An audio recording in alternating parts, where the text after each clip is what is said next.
Hello, my name is Charlie James from PureTech Security. Today we're going to be talking about the new Viper 6 megapixel dual illumination full colour at night camera, available in white and in grey. Now let's see what's in the box.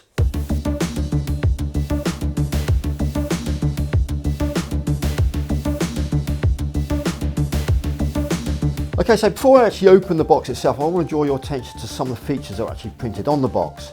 So straight away we've got on here VSA function. Now what that means is Video Smart Analytics. This camera is capable of detecting and recognising a human and a motor vehicle, or both.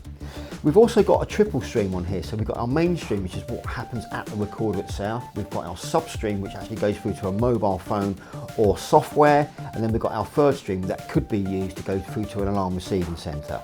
We've then got the white light and IR on here. So we've got both features of infrared at night and also the ambient light to give us full colour, which I'll explain a little bit more in depth. So as I open the box itself,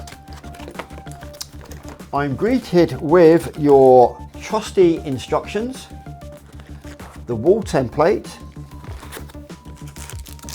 the watertight RG45 connections, and your fixings, and your trusty Allen key, which you've probably got thousands of at the moment.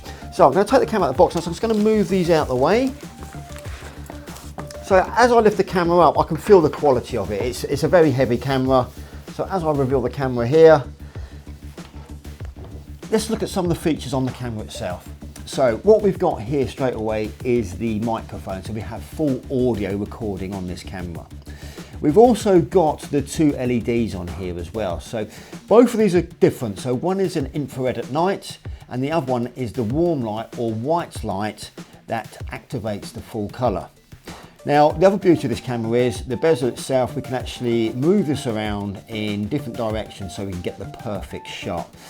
All we do once we've got it in the right direction, we do up the grub screw to secure it. Now, going back to these LEDs, so one of the problems that we had traditionally in the past was a lot of people didn't like the fact that there was a warm light on to give a full color picture at night. They found their warm light quite annoying. So we've combated that now with the new dual illumination camera. So what happens now is if the camera is not actually seeing anything within its scene, it will actually go to infrared. So the IR will kick in and it'll give you a black and white scene because we're not actually looking at anything of interest at this stage. Now, as I said before, this camera is capable of identifying a human in a vehicle. So if we've programmed this up to look for humans, so as soon as a human comes within its scene, the camera will detect that, the IR will then go off, the warm light will come on to give an ambient light to the aperture of the lens and you will get an immediate full colour image of the whole event. Now once that event is over and the human or vehicle or both has left the scene, the camera then sees that the scene is now quiet again, the IR will then be re-enabled and it will go back to a black and white footage. So making this probably one of the best full colour cameras at night on the market.